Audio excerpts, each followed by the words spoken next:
Quiero agradecer en este vídeo a la poeta de aceras, de patios, de mirar a los ojos, Magdalena Sánchez Blesa.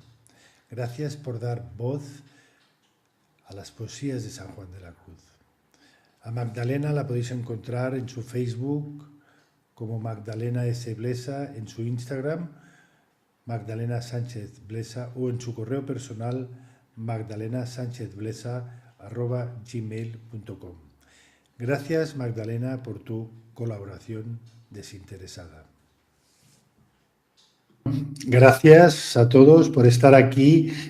Hoy en Diálogos Íntimos de Libros vamos a tener una conversación francamente maravillosa con ese ser tan especial que es Emilio Carrillo. Y lo va a hacer, tiene muchos libros, pero lo va a hacer y nos vamos a centrar en el libro de la sabiduría de Dios escondida, que seguro que no va a dejar indiferente a nadie. Ya lo conocemos a Emilio, pero voy a hacer una breve presentación. Tras una dilatada trayectoria como economista y gestor público, ha sido funcionario de alto nivel, profesor universitario, ha tenido diversas responsabilidades políticas, experto internacional por Naciones Unidas. Emilio Carrillo centró su vida en la espiritualidad y la expansión de la conciencia personal y colectiva, ámbitos en los que ha compartido más de 1 millar de conferencias, talleres y encuentros tanto online como presenciales en 23 países. Cuenta con 93 libros, no pocos, publicados y 900 artículos. Dirige la Academia de la Conciencia y el proyecto de investigación Conciencia y Sociedad Distópica. Y su blog, El cielo en la tierra, suma más de 10 millones de visitas. Y una de ellas es la mía. Bienvenido, Emilio. ¿Cómo estás? Pues muchas gracias, querido Xavier. Me encuentro muy bien y muy feliz de compartir contigo, con tu canal y, por supuesto, con la Fundación ICLOVI. Muchísimas gracias. Muchas gracias. Bueno, me gustaría empezar este diálogo sobre este libro que a mí me ha impactado, porque, bueno, pues Teresa de Jesús, pues sí que había leído, pero como que Juan de la Cruz era como, y además lo dices así, ¿no? Como un fraile menor, pero me ha impactado la poesía, la he leído una y otra vez. Y lo primero que me gustaría preguntarte es, ¿qué relación tienes con Juan de Yepes? ¿Qué significa para ti? ¿De dónde viene esta cercanía con la que yo he leído este libro?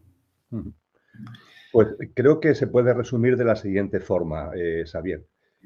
Mi vida desde el punto de vista conciencial y espiritual ha sido algo parecido al curso del río Guadiana. Me refiero a lo siguiente. Durante mi infancia, mi adolescencia, yo fui una persona muy espiritual. También influyó en ello que aunque mi familia no era una familia practicante religiosa, pero por razón de cercanías hice todos mis estudios en el Colegio Claret de Sevilla y todos mis estudios de parvulito hasta COU, 11 años. Y eso me impregnó durante toda aquella época de mi vida de una cercanía a lo espiritual en general y a Cristo en particular. Tanto es así, y es algo que no es la primera vez que lo comparto, tenía una vocación de hacerme sacerdote misionero claretiano. Y cuando estaba en COU, de hecho, durante el inicio de curso, hice los preparativos para ingresar en el seminario claretiano de Loja, en Granada. Insisto, para ser misionero claretiano.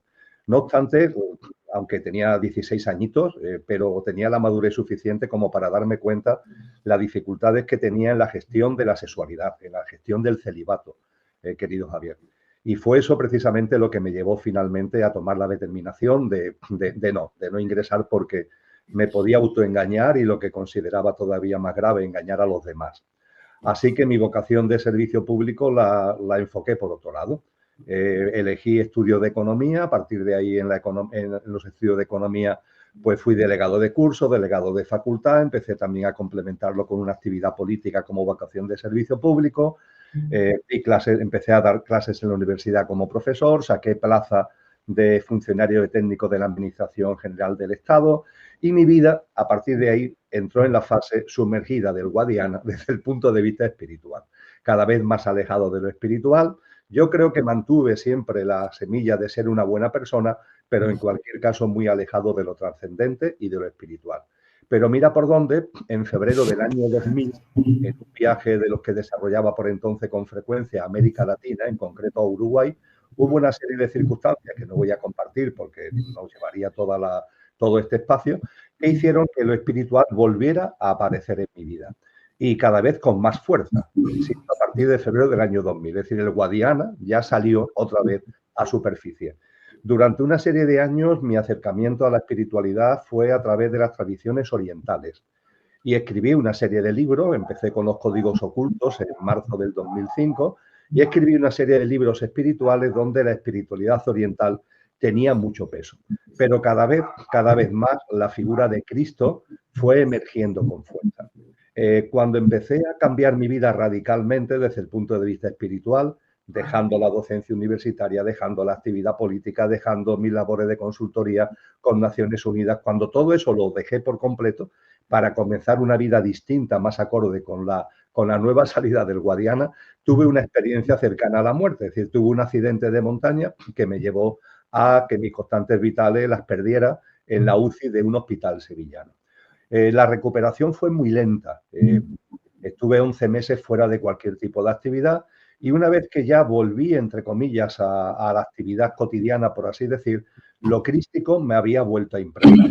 La presencia de Cristo volvía a estar en el centro de mi vida. Y ligado, muy ligado a la presencia de Cristo, San Juan de la Cruz. Es decir, podríamos decir que yo encontré en la lectura de San Juan de la Cruz la manera más clara, más patente, de alguien que lo que yo intuía burdamente, torpemente, ahí había habido un alma encarnada en San Juan de la Cruz que lo exponía de una forma maravillosa en sus textos, en prosa y no digamos ya en su obra poética. Y a partir de ahí me enamoré de la obra poética de San Juan de la Cruz, cada vez más, hasta el punto de que efectivamente, pues en el año 2022 publiqué el libro que nos trae este encuentro, querido Xavier.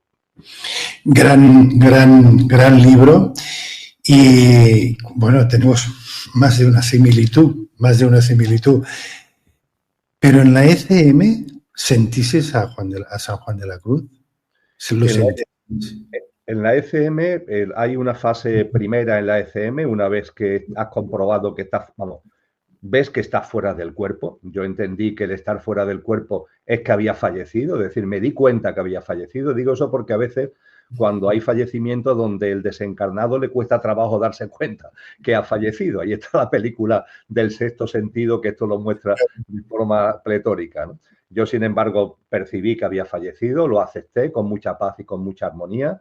Recordé la vida que había vivido, como ese tal Emilio, que en aquel momento tenía 52 años, la recordé íntegramente, al instante. No es un proceso de sentarte a ver una película, que imagínate qué pesadez ver una película de 52 años, sino que es como si te tragaras un chip donde está tu vida, con un vasito de agua y ¡plaf!, vieras tu vida al completo. Y una vez que he llegado ahí, sí percibí que estaba acompañado. Estaba acompañado de seres de luz, por su fragancia, yo digo que por su fragancia. Asocié parte de ellos con familiares, es decir, fundamentalmente con quien habían sido las almas encarnadas, mi padre y mi madre, que ya habían fallecido años antes, y es en ese contexto donde también hay una forma de luz, aparecen formas de luz de seres espirituales, vamos a llamarlo así, y ahí apareció San Juan de la Cruz. Y en ese maravilloso acompañamiento, pues llegué al famoso túnel de luz, que no es nada de túnel, que lo que tienes delante, que es el perno de luz, es tan inmensamente resplandeciente que de donde venimos parece como si estuviera oscuro, pero no es que vengamos de la oscuridad, es que vamos hacia algo donde la fuerza de la luz es impresionante. Y es ahí donde se hizo presente Cristo. Cristo se hizo presente y ahí yo mantuve un contacto, una comunicación en conciencia con él, donde me preguntó cómo me encontraba, si estaba en paz, si estaba en armonía. Yo le dije la verdad, por supuesto, en conciencia con él le comuniqué que sí, que estaba en paz.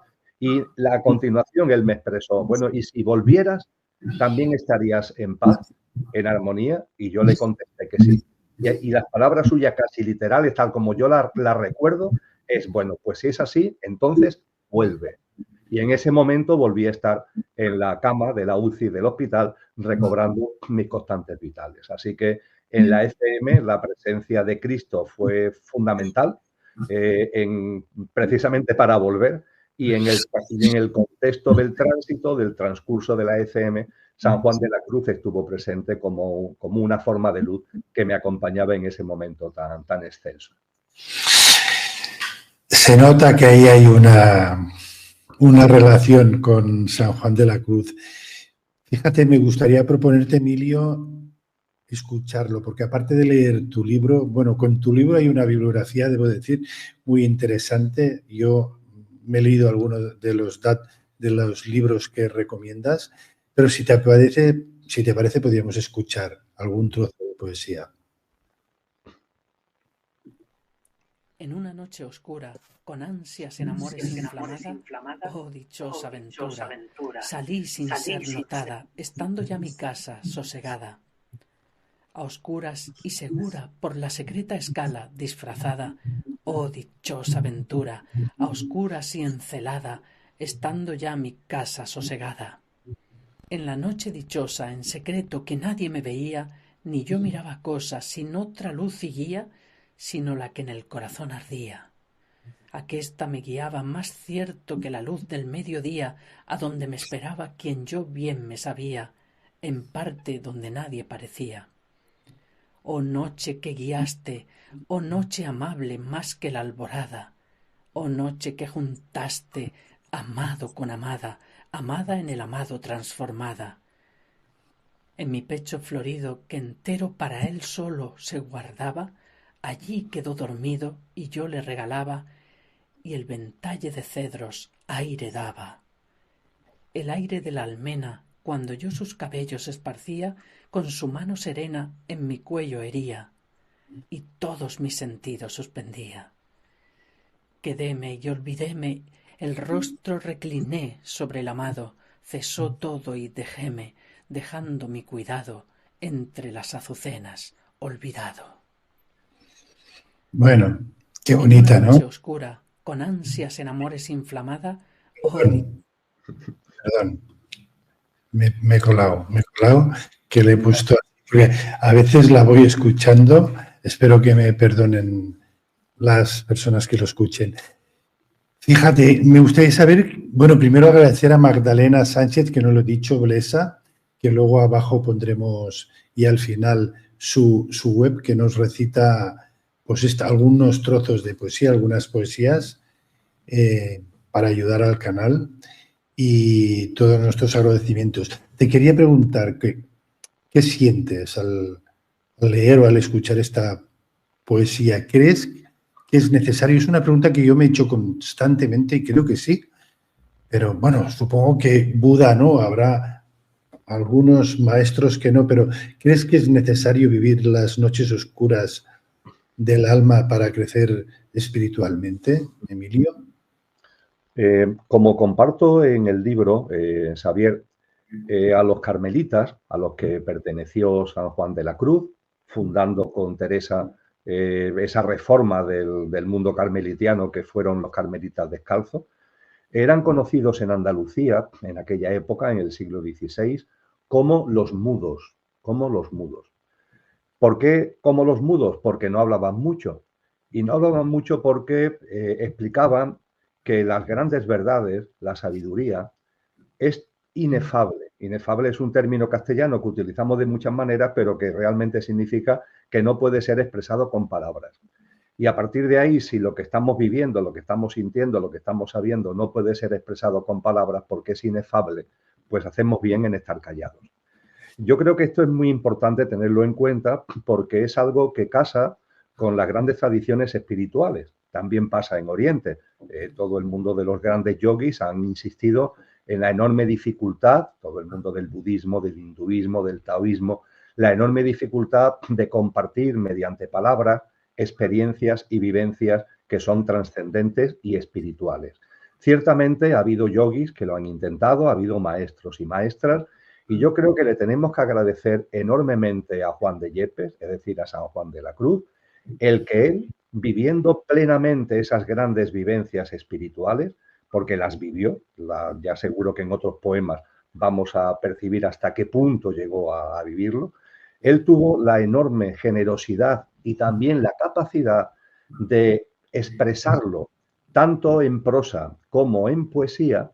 Eso sí, es verdad que iba dirigido a los monjes y monjas, es decir, San Juan de la Cruz no escribía para el gran público, entre comillas, ¿no? Él era director espiritual en distintas fases de su vida de carmelitas, hombres y mujeres, y a ellos dirigía esas enseñanzas. Pero claro, esas enseñanzas son, insisto, de una enorme generosidad porque consigue lo que es enormemente difícil, como todas las tradiciones muestran, expresar en palabras lo que son vivencias de una profundidad, en principio inefables, pero que él consigue plasmar en palabras, en prosa y no digamos ya en poesía. Pues bien, esta poesía en concreto glosa lo que es una noche oscura, las noches oscuras del alma, las noches oscuras que se expresan en nuestra vida cotidiana de muchas formas y que nuestra mente rechaza por completo. Nuestra mente no quiere vivir esas noches oscuras, que son tan profundas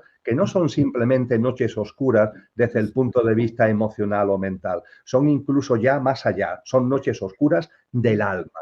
Pues bien, San Juan de la Cruz en este poema nos narra su propia experiencia. Y a partir de ahí, porque él vivió fuertes noches oscuras, él fue apresado incluso por sus compañeros, estuvo 8 meses encarcelado en el Zulo, porque era un Zulo, era un aseo muy pequeñito. Las letrinas, ¿no? ¿Eran?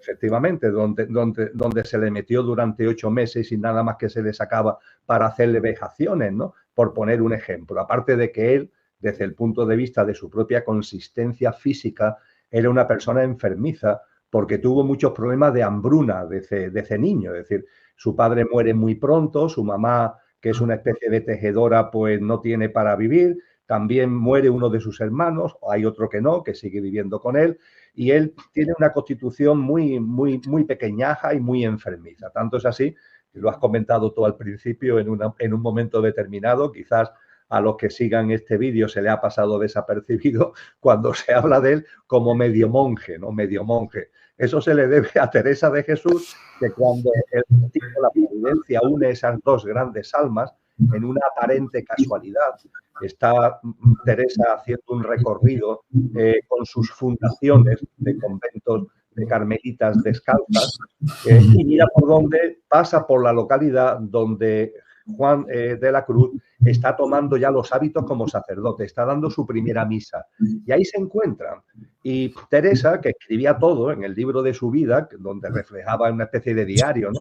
Donde reflejaba sus experiencias fundamentales, ella llega a escribir: hoy he conocido a Juan de la Cruz, dice, es un medio monje, porque es tan pequeño, su constitución física está tan mermada. Es por eso lo llamó cariñosamente medio monje, aunque dice a continuación, pero he descubierto una gran alma con la que sé que estoy destinado a hacer grandes cosas. Bien, pues ese medio monje que conoció las noches oscuras, en este poema nos regala la experiencia suya y la experiencia de la noche oscura como transformadora. La noche oscura no deberíamos rechazarla.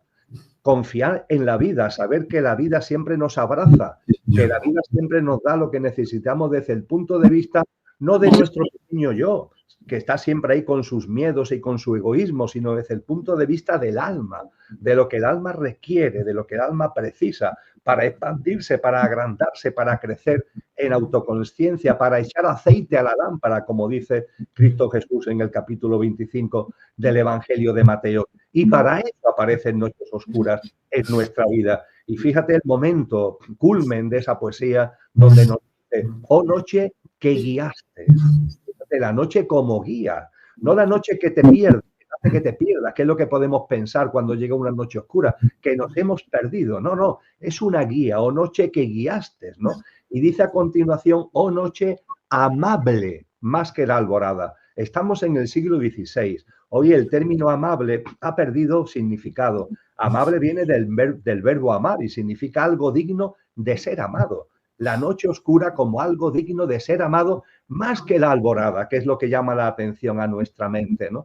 Y a partir de ahí entra ya en un terreno que seguro que tendremos ocasión de desarrollar posteriormente, que es la amada en el amado transformada. La esposa, para San Juan de la Cruz en sus escritos, ya también en el Cantar de los Cantares, que imagínate, es de muchísimos siglos antes, tiene que ver con el alma y el esposo tiene que ver con el espíritu.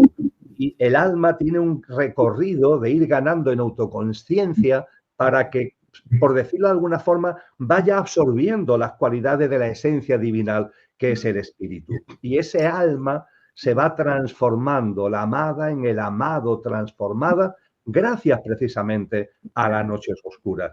Y la última estrofa es impresionante, querido Xavier, impresionante. Quedé y olvidéme. Que el rostro recliné sobre el amado. Quedéme y olvidéme. A veces tenemos que hacer eso. Quedéme, olvidéme, confiar, reposar, serenar, buscar la paz, ponernos en armonía, utilizar lo que es precisamente la oración, la meditación, para llegar a ese estado, ¿no? Y a partir de ahí, fíjate cómo termina ya lo último de la poesía, y dejando mi cuidado entre las azucenas olvidado. Eso, querido Xavier, yo puedo compartir contigo últimamente, me sale del corazón hacerlo, que para mí, mira que esta poesía, este poema es maravilloso por 1000 facetas, es la que más ha repercutido en mi vida personal. Y dejar mi cuidado entre las azucenas, olvidado. Fíjate que es entre las azucenas, olvidado, es decir, es con cariño, se deja, pero con cariño, no se deja con resentimiento, no se deja con ofuscación, no se deja con amor, se deja con cariño. Lo dejamos olvidado entre las azucenas. ¿Y qué dejamos olvidado? El cuidado. El cuidado de este pequeño yo que siempre anda por ahí, queriendo tener cuidado de una cosa, cuidado de otra, y que hace que no vivamos la vida con plenitud. Hombre, no digo que seamos inconscientes y en lugar de bajar de una 10ª planta por el ascensor o por la escalera, nos tiremos por la ventana. No estoy hablando de ser inconscientes, pero sí estoy hablando de vivir la vida confiando en la vida, sabiendo que la vida aporta siempre lo que necesitamos, que siempre está a nuestro favor desde el punto de vista de lo más importante, que es lo álmico y lo espiritual, y a partir de ahí no ir con miedos por la vida, vivir la vida de verdad, ni siquiera temer a la muerte, porque la muerte no existe. Vamos dejando los miedos atrás y también nos han enseñado los maestros, y con esto termino, Xavier, que la libertad es la ausencia de miedos. Solo cuando somos capaces de ir dejando los miedos atrás, tiene su función, también tiene su porqué y su para qué en el camino consciencial, pero cuando lo vamos dejando atrás y ya cuando ese cuidado, el tener cuidado, el cuidar del pequeño yo, el cuidar de nosotros mismos, vamos dejándolo atrás, la vida se transforma, la vida es otra cosa y la vivimos con plenitud, no como un mero acto de supervivencia, sino una vida plena. Qué palabras más bonitas, Emilio, y estoy seguro que solo estos minutos ya van a ayudar a muchas personas que quizá están pasando una noche oscura. Estoy de acuerdo contigo que es clara, pero también es maravillosa.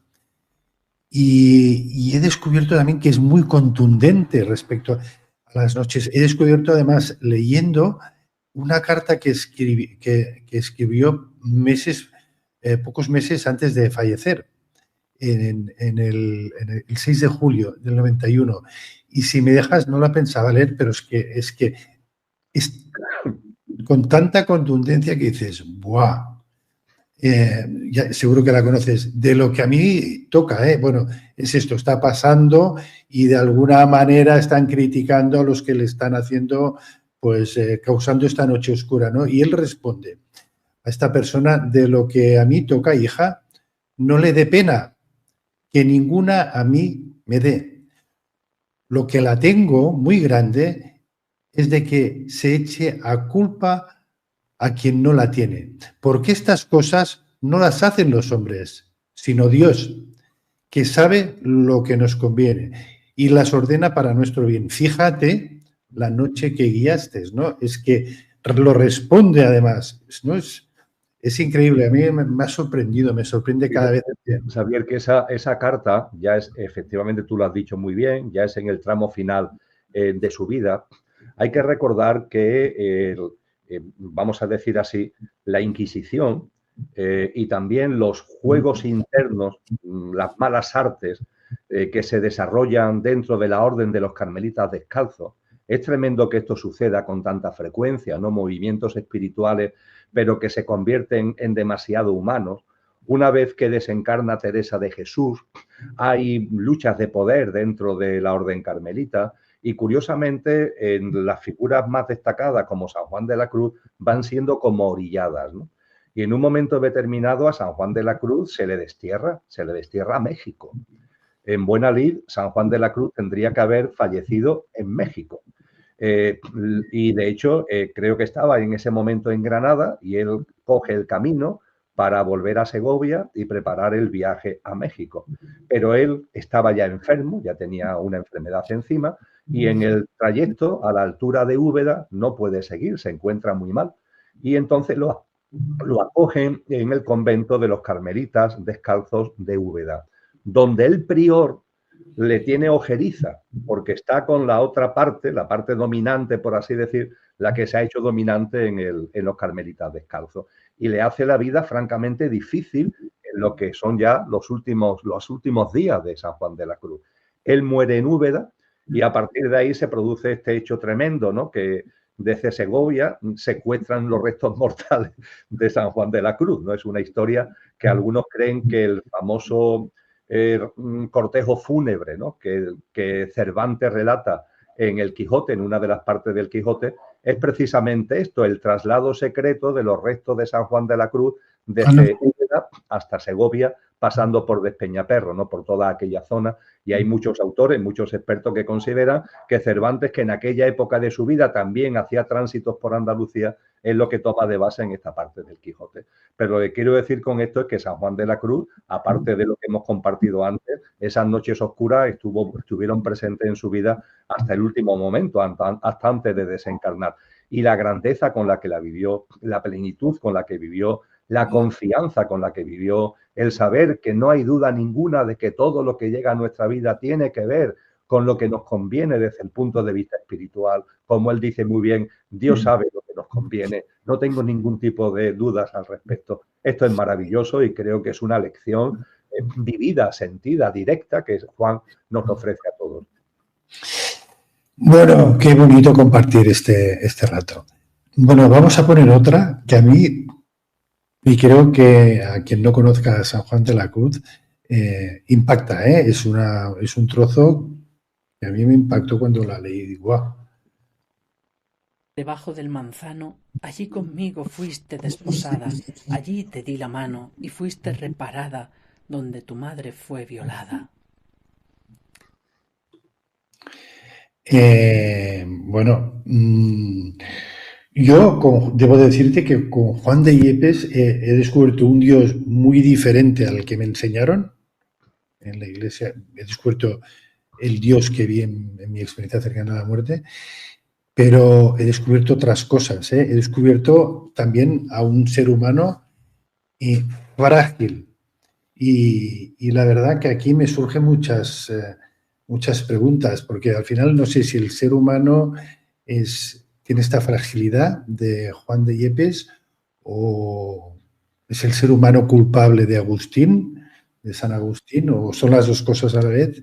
Pero si entiendo bien, Eva, toda la humanidad fue violada. Eso para mí indica que el mal viene de fuera, que denota que no fue consentido, que es una injerencia externa. Y de alguna manera, si la lees, también te indica que está reparada ya, que ya está reparada con el misterio del Gólgota. Y me pregunto, ¿somos culpables? ¿Somos frágiles? Pues te agradezco muchísimo, Xavier, que hayas hecho esta aportación con relación a esta estrofa sacada del cántico espiritual, porque has tocado el núcleo duro, la esencia, y no es sencillo, no es sencillo de encontrar cuando se leen textos acerca de San Juan de la Cruz que se afine a donde tú has afinado. Efectivamente, en la obra de Juan de la Cruz, de una forma enormemente bella, que pone de manifiesto todo el cántico espiritual, pone de manifiesto, primero, como tú has dicho, al verdadero Dios, por así decir, ese verdadero Dios que nos enseña Cristo y que se refleja muy bien en palabras de Juan en el Nuevo Testamento, cuando nos dice Dios es amor y el que no conoce el amor no conoce a Dios. Son palabras espectaculares, no tiene nada que ver con ese Dios justiciero, pendenciero, castigador del Antiguo Testamento y que todavía a lo mejor las religiones dogmatizadas usan y manejan a su antojo, sino que es amor. Él nos dice además en sus poemas y en su obra en prosa de que la presencia de lo divino está en nosotros.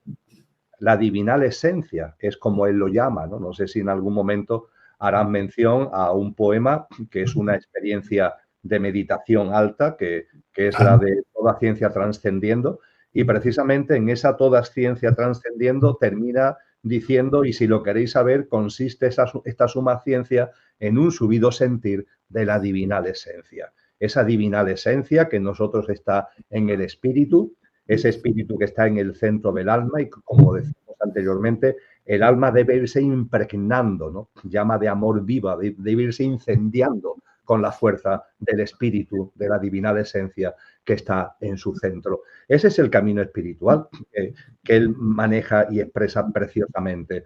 A eso él, a avanzar en ese camino, a culminar ese camino, lo llega a denominar la transformación en Dios.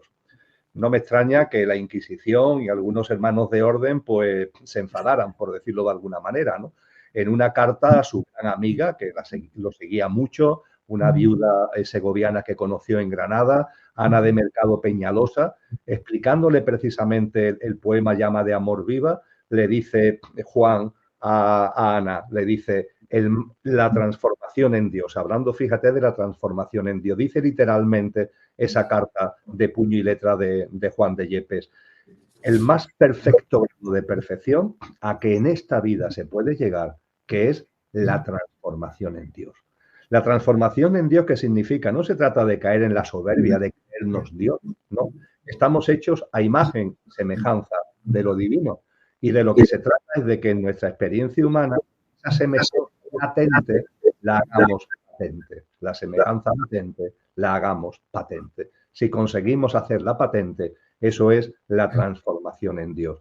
De alguna manera, Juan nos confiesa en el cántico espiritual que él eso lo ha vivido y llega a decirnos, como plasmación de esa transformación, llega a decirnos que ya no tengo otro oficio, ya no tengo otro que hacer, ya no tengo otro oficio, pues ya solo el amar mi ejercicio.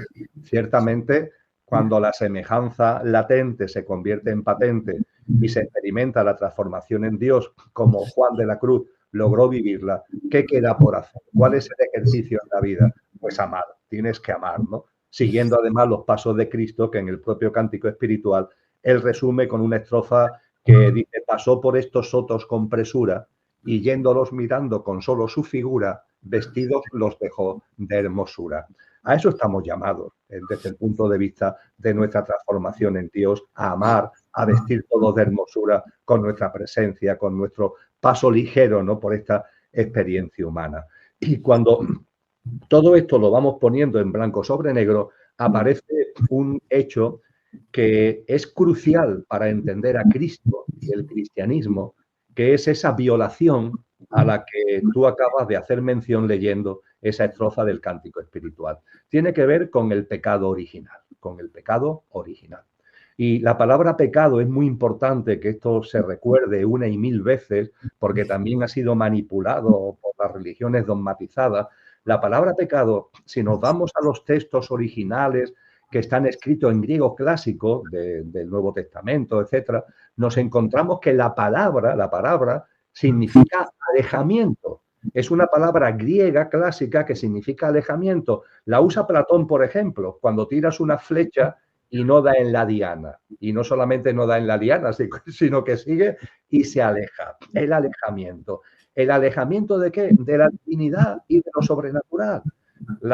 Esa humanidad adámica, porque no fue solamente un hombre y una mujer, no fueron solamente Adán y Eva, fue una fase, todas las almas encarnadas en una fase de la evolución humana que fue la humanidad adámica. En el libro del Génesis, cuando empezamos a leer a partir del capítulo 2, aparece mucha gente, porque no solamente estaba Adán y Eva, es una fase de la humanidad adámica, y esa humanidad adámica se aleja, es decir, cae en el pecado, en el alejamiento, se aleja de lo divino, se aleja de lo sobrenatural, y ese alejamiento va cada vez a más, cada vez a más.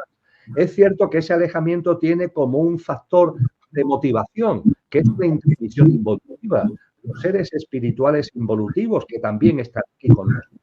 Tenemos una gran presencia espiritual evolutiva, pero aquí está la figura de los seres espirituales involutivos y su cabeza visible es Satanás. Y Satanás se refleja en el Génesis como la serpiente que confunde, la serpiente que niebla, la serpiente que de alguna manera hace que las cosas las veamos no desde nuestra dimensión imperecedera, sino desde nuestro pequeño yo, con sus egoísmos, con sus necesidades de engreimiento y de orgullo, ¿no? Y ahí radica ese alejamiento, ese pecado original.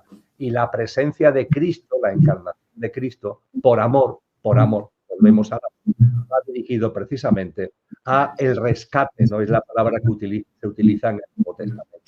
Cristo ofrece su vida perfecta para rescatar la vida perfecta que esa humanidad adámica había perdido. Cristo se ofrece, se inmola para entregar una vida perfecta, demostrando hasta la pasión más extrema que es una vida perfecta, que no va a dar marcha atrás, que no va a contradecirse, que no va a desdecirse. Se entrega una vida perfecta para rescatar la vida perfecta que nosotros habíamos perdido con ese alejamiento, con ese pecado original. Y a partir de ahí las puertas del rescate están abiertas para quien quiera usarla, claro, para quien quiera de verdad llevar una práctica de vida, bueno, que nos vaya volviendo, vayamos retomando el sendero de lo trascendente, el sendero de lo espiritual, el sendero en definitiva de todo lo que tiene que ver con lo divino.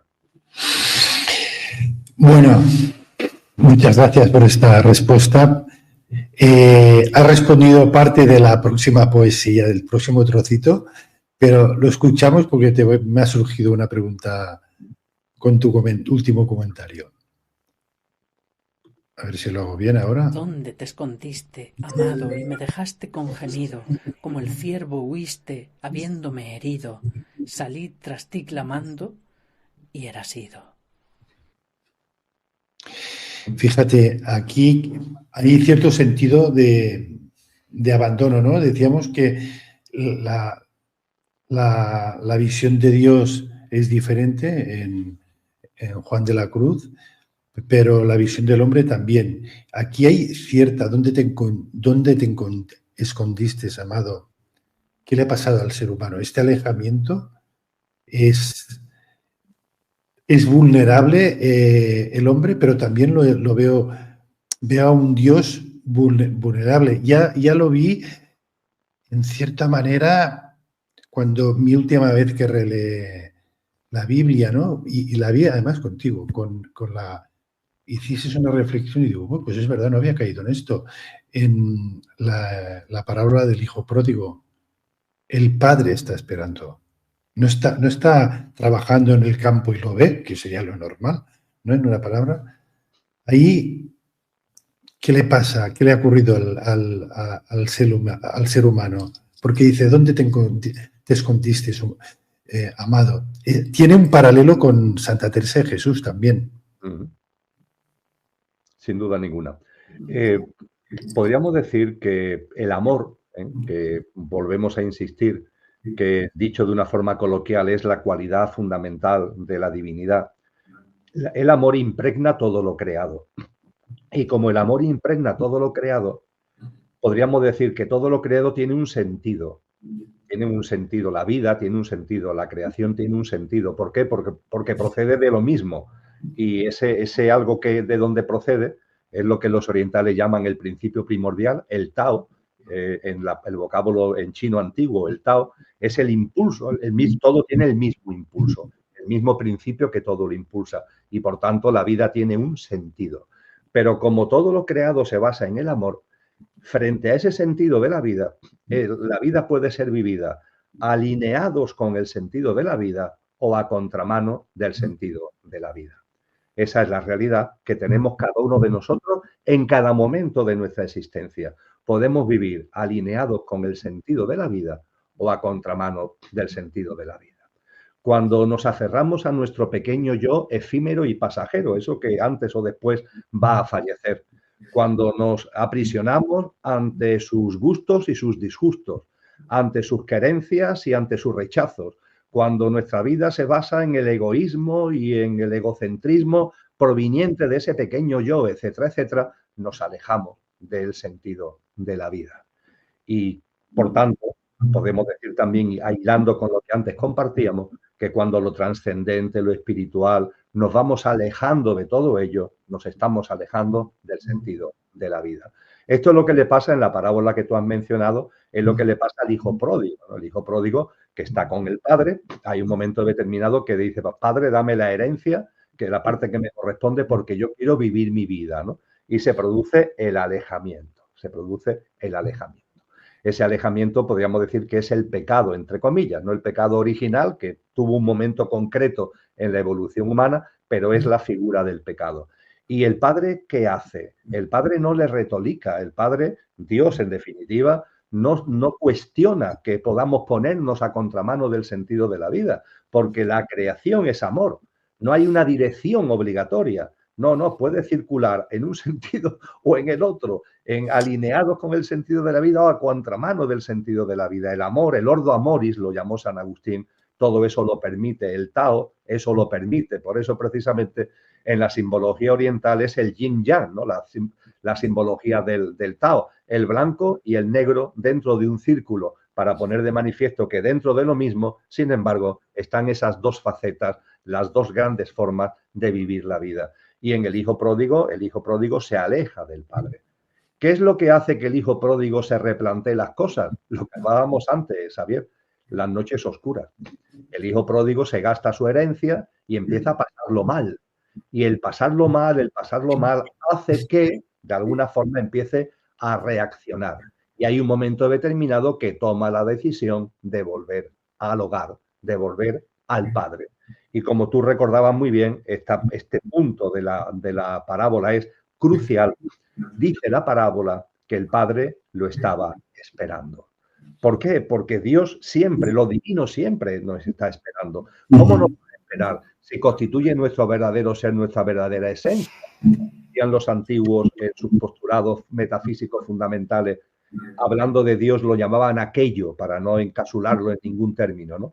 Decían aquello que no tiene origen es origen de todo lo originado. Y al ser origen de todo lo originado se encuentra presente e inmanente en todo lo originado. Esa presencia es la divina esencia, esa presencia es el espíritu y esa presencia está en nosotros. Y en la parábola del hijo pródigo se produce el alejamiento y el retorno al hogar. Y en ese retorno al hogar, el padre siempre nos está esperando. ¿Podemos considerar al padre vulnerable porque puede ser abandonado? Coloquialmente podríamos decir sí, es vulnerable porque puede ser abandonado. Es decir, Dios, con toda su grandeza, entre comillas, no evita que nos alejemos y lo rechacemos. Pero claro, es que evitarlo sería ir contra la propia esencia de lo divino, que es el amor. Con lo cual es como una especie de bucle, pero que cuando se entiende, todo está en su sitio y todo se comprende. Fíjate, sí, yo a veces, para mí, es la primera vez que lo comparto, para mí esta sensación de abandono es igual que los que hemos sido padre y dejamos el primer día el niño en la guardería, que te emocionas, pero lo tienes que dejar, ¿no? Y te vas y tienes unas ganas de verlo, pero tienes que hacer como que no, porque cuando más lo abrazas, más lloras. Yo me siento así, eso lo digo ahora, pero yo esta sensación de abandono que habla Juan de Yepes y que habla Teresa, porque es que además me gusta mucho esta poesía de Teresa de Jesús. Dice, para tan pocos ratos que tengo que estar con vos, después de negocios, trabajos, conventos y sufrimientos, y os me escondéis. Y eso me encanta, es súper interesante. Y os me escondéis. Señor, que si fuera posible poderme esconder yo de vos, como vos de mí, que pienso y creo del amor que me tenéis, que no lo sufrierais. Y es que me parece magnífica. Y yo me veo así, y además, bueno, pues mi propia experiencia, ¿no? Que tuve, luego del tiempo, pues la veo así. Es como ese abandono, hay un cierto abandono, ¿no? Para crecer espiritualmente, siempre que aproveches la oportunidad, claro. Eso era una reflexión que igual no viene a cuento, pero te la quería. Viene a cuento y además tiene que ver con una faceta muy importante, ya le hemos citado, ¿no? de la vida del propio Juan de Yepes, de San Juan de la Cruz, que es su conexión con Teresa de Jesús, con Santa Teresa. Son personajes de carácter y de currículum, por así decir, muy diferentes. Y de currículum espiritual también muy diferente. Hay que tener en cuenta que Teresa durante muchos años vive una vida muy retirada, muy de recogimiento, con experiencias, como decían en la época, de arrobamiento, ¿no? de vivencia directa de lo divino, muy potentes.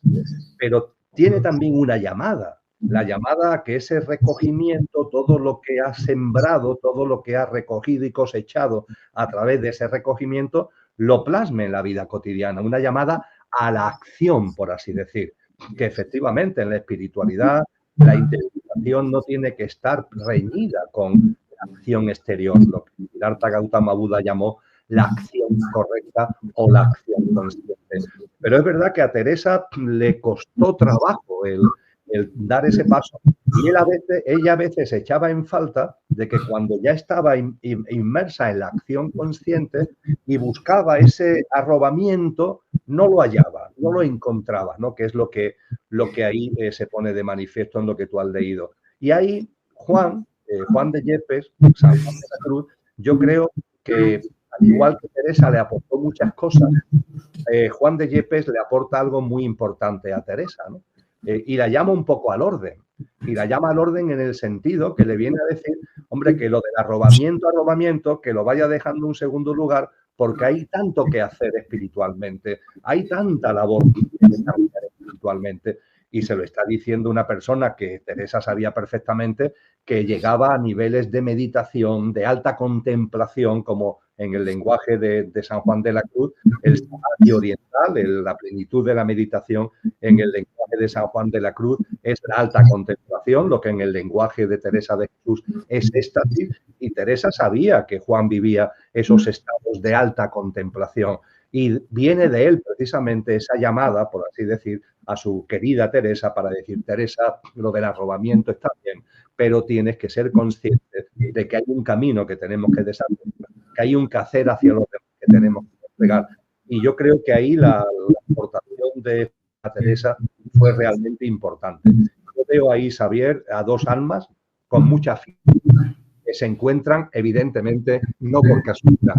Claro, de que se encuentran en una localidad ahí perdida de Castilla, no es un encuentro casual, sino que son almas que están llamadas a encontrarse porque tienen una afinidad inmensa y se encuentran, y tanto que se encuentran.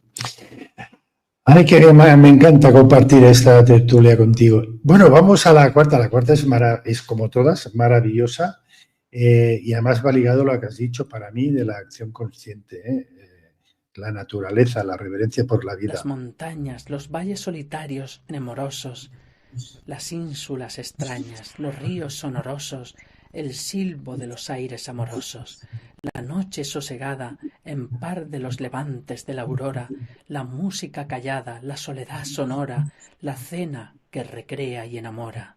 Cogednos las raposas, que está ya florecida nuestra viña, en tanto que de rosas hacemos una piña, y no aparezca nadie en la campiña. Detente, cierzo muerto, ven, astro, que recuerdas los amores, aspira por mi huerto, y corran tus olores y pacerá el amado entre las flores. A las aves ligeras, leones, ciervos, gamos saltadores, montes, valles, riberas, aguas, aires, ardores y miedos de las noches veladores. Por las amenas liras y canto de sirenas os conjuro que cesen vuestras iras. ¿Se puede expresar mejor esta belleza, esta inmensidad de la vida? ¿Qué podemos hacer para tener esta acción consciente? Tú nos hablas algunas veces de la tríada perfecta. Yo creo que viene a pelo con esto, ¿no?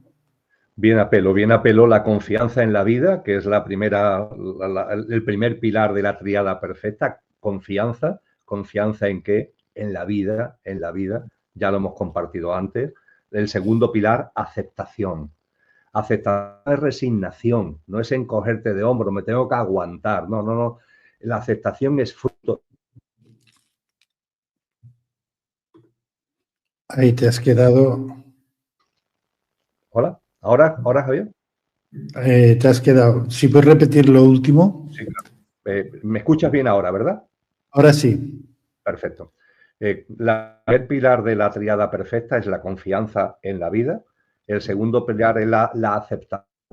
La aceptación no de resignación, no de encogimiento de hombros.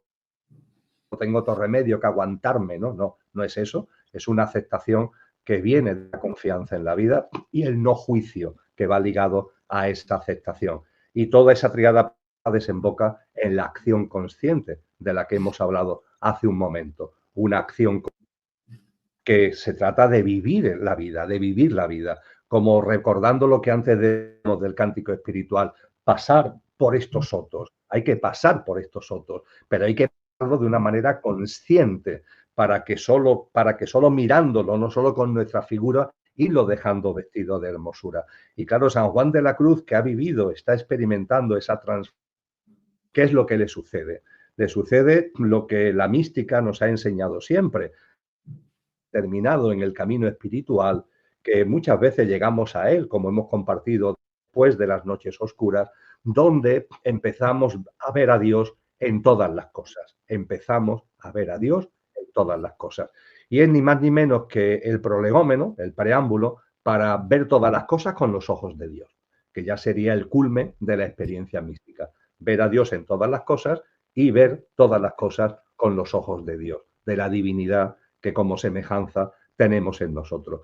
En estos estrofas que tú has leído, ¿qué es lo que nos está mostrando San Juan de la Cruz? Nos está mostrando la reverencia por la vida, el milagro de la vida, algo que tenemos a nuestro alrededor y nos pasa desapercibido en esta sociedad tan extraña que hemos construido y la que estamos viviendo, y tendrá su sentido profundo en el camino espiritual, pero vaya sociedad rara en la que estamos. Como decía Cristo Jesús, convivir vais a tener que convivir con ella. No caigáis en la connivencia, vivir de otra manera, aunque tengáis que convivir con esta sociedad. Y aquí estamos, ¿no? Y se nos escapa esa maravilla, ¿no? Esa observación con los ojos de la divinidad, precisamente, viendo a la divinidad en todo.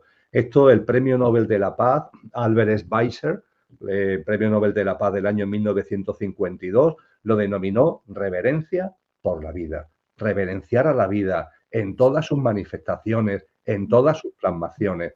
Es obvio que en esta parte del cántico espiritual hay una influencia del Cantar de los Cantares, donde ocurre lo atribuido a Salomón, aunque hay dudas de verdad si fue o no su autor Salomón, pero en cualquier caso el Cantar de los Cantares también está impregnado de esta reverencia por la vida. Y mucho más cercano a San Juan de la Cruz, el Cántico a las Criaturas de San Francisco de Asís, ¿no? Ese hermano sol, hermana luna, hermana tierra, todo, esa ligazón, ¿no? Donde nos damos cuenta de que, en definitiva, todos formamos parte de la misma creación, de que aquello que no tiene origen está presente en todo lo originado, en todas sus plasmaciones y en todas sus manifestaciones, ¿no?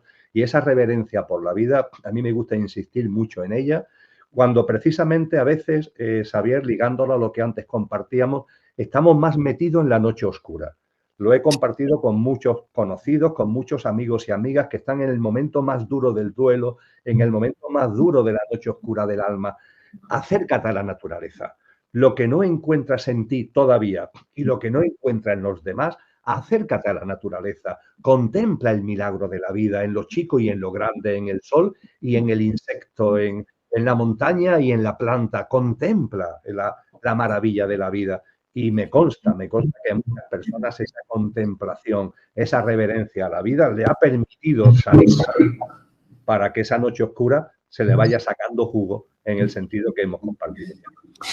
Fíjate que esta referencia por la vida de la que hablas es hacia todos los seres, porque muchas personas a veces en la referencia en la vida lo enfocan solo a los seres humanos. Y has hablado de San Francisco de Asís. También, la verdad es que tú fuiste la gota que colmó el vaso, no fue una gota pequeña, también para dejar de comer carne, ¿no? Para convertirme en vegetariano. Y pensé, ¿cuántos sabios a lo largo de la historia, en condiciones y en una oferta muchísimo más limitada, decidieron no comer animales, ¿no? Y has puesto el caso de San Francisco de Asís. Nosotros que tenemos, bueno, que hoy te puedes ir a restaurantes Michelin, que solo hay el menú más excelso, es el vegetariano, ¿no? Y encuentras todo tipo de productos. Reverencia de la vida hacia todos los seres sintientes. Eso es importante también, no lo tenemos en cuenta los animales. Bueno, mira cómo los tratamos, ¿no? Cómo nos tratamos a nosotros. Fíjate, Xavier, que ahí primero hay que recordar que San Juan de la Cruz también tenía una práctica alimentaria vegetariana, él también. Deja constancia de ello. Comía poco. Cuando era pequeñito, como hemos compartido, comía mal, pero siempre comió poco. Y el alimento, él se alimentaba de comida vegetariana precisamente por esa reverencia por la vida, que tiene que ver además con dos elementos que permíteme que saque de la espiritualidad oriental, porque al final todo forma parte, ¿no? de lo mismo. Tiene su culminación en Cristo, sin ningún tipo de duda. A mí eso me gusta dejarlo muy claro. Es decir, yo no participo de ese ecumenismo donde todas las tradiciones son iguales, ¿no? Las tradiciones tienen todas un sentido profundo, aparecen cuando tienen que aparecer y van increciendo, por decirlo de alguna forma. Y en ese increciendo, en los siglos previos a Cristo Jesús, a la encarnación de lo crístico, del evento crístico, hay una serie de tradiciones que van como preparando el camino para que finalmente la culminación sea precisamente el evento crístico. Y en esas tradiciones que van preparando el camino, quiero traer aquí dos cosas. Ahimsa, un principio fundamental en la tradición oriental, el no daño. Tú quieres avanzar por el camino espiritual, por el camino trascendente, lo primero, vamos, de infancia, sin dañar, vive sin dañar a ninguna forma de vida, ni a los seres humanos, ni a ninguna forma de vida. Es que eso es jardín de infancia de la espiritualidad. Tú no puedes decir que tienes voluntad de avanzar por el sendero espiritual cuando en tu práctica de vida cotidiana la basas, por ejemplo, en la alimentación, en el daño a otras formas de vida. Eso, el día que yo lo vi, me dio a mí, tú hablas de una gota que colmó el vaso, en mi caso fue como dos grandes bofetones, ¿no? Que hace ya muchísimos años. Cuéntanos, no sabía esto. La práctica de alimentación vegetariana. Entonces, este principio de ahimsa es clave. Y junto con el principio de ahimsa, fíjate, en el mundo del budismo, las grandes almas, las almas, por así decir, que han completado como su recorrido álmico, han llenado la lámpara de aceite ya en la experiencia humana, utilizando la expresión metafórica de Cristo Jesús, se le llaman bodhisattvas. A partir de ahí, cabría la duda de que cuando ya un alma ha sido prendida por el espíritu en el centro ya ha encendido al alma entera, ese alma que ya ha llenado la lámpara de aceite, ya no tiene sentido que siga encarnando, ¿no? En la tradición budista ya no tendría sentido que siga encarnando. Ya, entre comillas, se ha iluminado, ya, entre comillas, se ha liberado, ¿no? Como lo queramos denominar. Pues bien, en la tradición budista se halla el voto del bodhisattva. El voto del bodhisattva es el voto que hacen estas grandes almas de seguir encarnando, Xavier, de seguir encarnando. Y claro, no encarnan para nutrir de aceite en su proceso conciencial la lámpara, sino que encarnan por amor, acompañando, por compasión, en el acompañamiento. Y el voto del bodhisattva es muy breve y se puede resumir de la siguiente forma. el compromiso de ese alma excelsa de seguir encarnando mientras exista sufrimiento de cualquier ser sintiente de cualquiera de los mundos. Cualquier ser sintiente de cualquiera de los mundos. Lo cual significa un compromiso con la vida, una reverencia por la vida y la vida en su totalidad, sin hacer distintos entre distintas modalidades o distintas manifestaciones. Qué bonito. Escúchame, ¿y los dos bofetones se pueden compartir? Para que, No, a ver si... No, me refiero al hecho de que yo tenía una práctica alimentaria que no era vegetariana y cuando tuve delante este principio de ahimsa Vale. y esta lección tan simple de decir, oye, pero ¿tú dónde vas? ¿Tú de verdad dices que vas a avanzar o tienes voluntad de avanzar por el camino espiritual y no eres capaz de evitar dañar a otros seres vivos en tu cotidianidad, por ejemplo, a través de la alimentación? ¿Qué menos? No que menos que practicar el no daño. Cuando tenemos una oferta tan amplia, porque yo creo que hace 500 años era mucho más difícil, o hace 700 años, ¿no? Y yo estoy convencido que ha habido una época, yo siempre pienso en mis abuelos paternos, que eran una familia muy humilde, que comían lo que podían cuando podían. Pero claro, ese principio del no daño me lo estoy aplicando yo, que como tú dices muy bien, tengo posibilidades. Claro. Yo tengo X euros en el bolsillo y entro a un establecimiento donde hay productos de alimentación y yo puedo elegir en libre albedrío, puedo elegir lo de este sitio o lo del otro, lo de este pasillo o lo del otro pasillo. Y eso depende enteramente de mí. Tan difícil es de verdad coger productos que yo sé que se basan en el no daño. El no daño tiene que ver fundamentalmente con el mundo animal, porque, como muy bien ya enseñó Leonardo da Vinci, hace ya tantos siglos, el mundo animal tiene, muchos de ellos tienen sistema nervioso y, por tanto, emocionalmente la misma capacidad de sentir placer y dolor que cualquiera de nosotros. Eso no le sucede a una planta, no le sucede a un fruto, pero sí le sucede a una gran parte del mundo animal. A partir de ahí, tanto trabajo cuesta alimentarnos sabiendo que no estamos nutriéndonos del daño, del dolor, de otras formas de vida. Pues me alegro que hayamos tocado este tema. Bueno, nos quedan 3. Sé que igual intentaré no hablar tanto y comentar poco, pero es que todas son bonitas. Me sabría mal dejar una. Venga. Oh cristalina fuente, si en estos tus semblantes plateados formases de repente los ojos deseados que tengo en mis entrañas dibujados. Apártalos, amado, que voy de vuelo. Vuélvete, paloma, que el ciervo vulnerado por el otero asoma al aire de tu vuelo y fresco toma. Bueno, esa de la fuente también es increíble, pero podríamos estar hablando, la verdad es que podríamos hacer 10 entrevistas solo hablando de Juan de Yepes. Pero lo que te diría es, ¿no crees que todos, menos los seres involutivos, que ese es un tema que hablaremos en otro día, porque también he cambiado estos últimos años de opinión contigo, pero ¿no crees que todos estamos realmente destinados a reunirnos con él? Unos quizá más pronto y otros más tarde, pero este no es el único camino que tenemos, el de examinarnos del amor. Sin duda ninguna, Xavier. Pero fíjate que recordando el postulado metafísico que antes compartía, aquello que no tiene origen es origen de todo lo originado. Y como es origen de todo lo originado, se encuentra presente e inmanente en todo lo originado. Realmente, esta es nuestra naturaleza, este es nuestro ser. Fíjate hasta qué punto estamos todos vinculados. Fíjate hasta qué punto estamos todos unidos.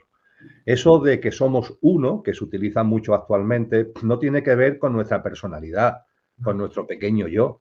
En nuestro pequeño yo, nuestro mundo físico, emocional, mental, nuestra personalidad, somos distintos. Cada uno es cada uno y, como decimos por aquí, cada uno es cada uno y tiene sus caunas. Desde el punto de vista álmico incluso, también hay unas distinciones, porque hay almas que a lo largo de la cadena de vida, de las reencarnaciones, han conseguido más aceite, otras que tienen menos aceite. Es decir, que el nivel de autoconsciencia álmico también es distinto. Pero lo que está en el centro del alma, lo que es el núcleo duro de nuestro ser, ahí, esa esencia divina, ahí todos la compartimos total y absolutamente. No hay ningún tipo de diferencia.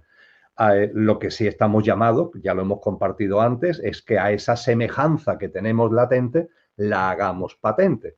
En la medida en que lo hacemos o no patente, nos diferenciamos. Hay seres humanos que lo hacen más patente, seres humanos que lo hacen menos patente. Y estamos llamados a eso. Tú sabes que a mí me gusta hacer referencia a un místico sufi, Al-Halal, que él decía, Dios es yo, Dios es yo. No decía yo soy Dios, no, Dios es yo. Y yo soy Dios cuando ceso de ser yo.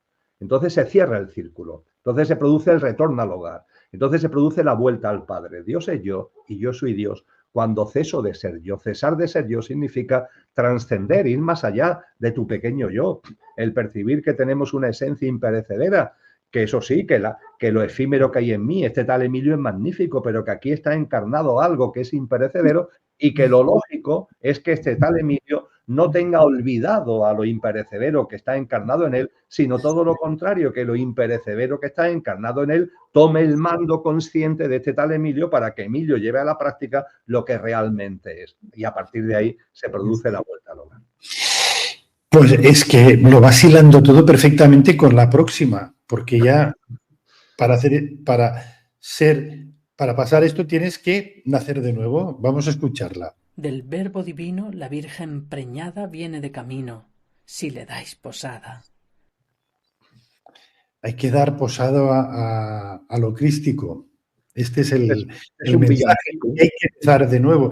Son cortas ya porque, ¿no? Es nacer de nuevo. Sin duda ninguna.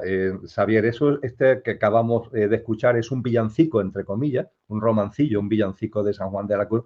Y fíjate, esa semejanza, hacerla patente, fíjate qué preciosidad. En cuando nos dice si le dais posada. Claro, está en nosotros, claro que sí, pero hay que darle posada. Darle posada significa tomar conciencia de que está en nosotros y la práctica de vida, como tú muy bien dices, para que se haga palpable, para que se haga presente. Eso es lo que Cristo Jesús denomina nacer de nuevo. En ese diálogo preciosísimo que a mí me emociona cada vez que lo recuerdo, que se produce en el Evangelio de Juan entre Jesús y Nicodemo, que era un gran sabio, un gran rabí judío, y le dice Cristo Jesús a Nicodemo, Nicodemo, se sabe que Nicodemo después se hizo discípulo de Jesús. De hecho, aparece en el momento de la crucifixión, aparece en el Gólgota, ¿no? Y parece que acompañó a María Magdalena después al sudeste de Francia, este tal Nicodemo, ¿no? Y le dice Nicodemo, hay que nacer de nuevo, hay que nacer de nuevo. Y Nicodemo lo mira como sorprendido y le dice, pero maestro, ¿cómo puedo volver al vientre de mi madre? Y Cristo le viene a decir algo así como, hombre, Nicodemo, tú eres un rabí judío y no sabes de lo que te estoy hablando. Nicodemo, hay que nacer de nuevo del agua y del espíritu. Este nacer de nuevo es tan importante, querido Xavier. Es una forma de resumir en gran medida todo el proceso de transformación, todas las vivencias que acabamos de compartir de una forma o de otra. Nacer de nuevo es morir en vida, aquí ahora. Yo, lo que soy aquí, tengo que morir a una forma de vida basada en este tal Emilio, en el egocentrismo, en el egoísmo, en el materialismo, morir a esa forma de vida, cesar de ser yo es a lo que estoy llamado. Ese cesar de ser yo en el sentido que antes compartíamos es morir en vida y resucitar en vida. No resucitar en otra vida, no, en esta vida muero y vuelvo a nacer. Ese nacer de nuevo, que es una práctica de vida coherente, consciente, consistente con lo que realmente somos. Y ese nacer de nuevo es individual, es decir, es autoconsciencia, es práctica de vida cotidiana y también es colectivo en el sentido de que nos damos cuenta de que este mundo no es el nuestro, querido Xavier. Y esto fundamentalmente en personas jóvenes, en almas que llevan poco, en almas que pueden ser muy viejas, sin ningún tipo de duda, pero que llevan poco tiempo encarnado. Últimamente me lo encuentro mucho, que me dicen, Emilio, es que yo percibo que este mundo no es el mío. Pues maravilloso que te des cuenta, porque efectivamente este mundo ya no es el nuestro. Lo ha sido, lo ha sido, porque las experiencias que llevamos viviendo, vete a saber a través de cuántas reencarnaciones, son de este mundo, pero este mundo está basado en esos principios egoicos, materialistas, etcétera, que van a terminar cuando termine este ciclo humano tal como anuncia Cristo Jesús. Pero mientras tanto hay que convivir con él, lo decía antes, la convivencia con este mundo, que sabemos además que no es el nuestro porque ya hay algo en nosotros que nos lleva a vivir de otra manera. Entonces convivimos con este mundo, pero no caemos en la connivencia, porque naciendo de nuevo, nuestra práctica de vida, nuestra forma de desarrollar nuestra cotidianidad de instante en instante ya es distinta, ya está impregnada de una vibración, de una cualidad, de una calidad que anuncia lo nuevo, esa nueva humanidad en una tierra restaurada que llegará cuando corresponda, pero que sin ningún tipo de duda va a llegar. Y quizá no está lejos. Pero bueno, eso daría para otra entrevista. Escúchame, yo he querido acabar agradeciéndote, primero de todo, que hayas publicado este libro, porque ha sido un libro que me ha gustado mucho, que he leído varias veces y lo volveré a leer, y además he consultado otras fuentes. Hay otros libros que me encantan, pero este me ha producido un impacto especial y ha sido el primero que he querido compartir aquí en este canal. Pero no me ha parecido mejor manera de acabar que escuchando esta. Mil gracias derramando pasó por estos sotos con presura, y yéndonos mirando con solo su figura, vestidos los dejó de su hermosura. Mil gracias derramando. ¿Qué te sugiere para acabar? Porque es impresionante. Es a lo que estamos llamados, es a lo que estamos convocados, a vivir mil gracias derramando. Yo lo llamo coloquialmente polvo de estrella, ¿no? Ir por la vida, ¿no? Siendo lo que realmente somos, con esa divinidad que todos atesoramos, pero plasmándola de instante en instante en nuestra actitud, en nuestros pensamientos, en nuestras emociones, en nuestras acciones, en nuestros hábitos de vida, en nuestro carácter, en definitiva. A eso estamos llamados. Además, en el convencimiento, yo esto lo ligo también a la parte ya final, cuando va terminando el cántico espiritual, que viene después de las estrofas que tú has ido exponiendo de reverencia hacia la vida. Hay un momento determinado donde el cántico espiritual, la amada le dice al amado, gocémonos, amado, gocémonos. Ese gozo es también a lo que estamos convocados. La vida no es un valle de lágrimas. La vida es un valle de lágrimas cuando nos alejamos de la vida, cuando nos ponemos a contramano del sentido de la vida, cuando nos alejamos de lo que somos y de lo que es. Entonces sí, la vida es un valle de lágrimas porque nosotros mismos nos empeñamos a vivir en contramano de la propia vida. Pero la vida, cuando se vive de verdad, con plenitud, cuando vamos haciendo nuestra en conciencia ese nacer de nuevo al que hemos hecho referencia, no, la vida es gozo, es gozo. Yo a esto le doy mucha importancia porque a veces teñimos la espiritualidad de noches oscuras. No, las noches oscuras forman parte del proceso, pero cuando ya por fin estalla, cuando ya explosiona, cuando ya la amada se transforma en el amado, lo que hay es un gozo que además te llena, te entusiasma y haces que vayas por la vida mil gracias derramando. Yo creo que no hay un momento mejor en la vida que después de nacer de nuevo. Al menos esa es mi experiencia. Mil gracias derramando.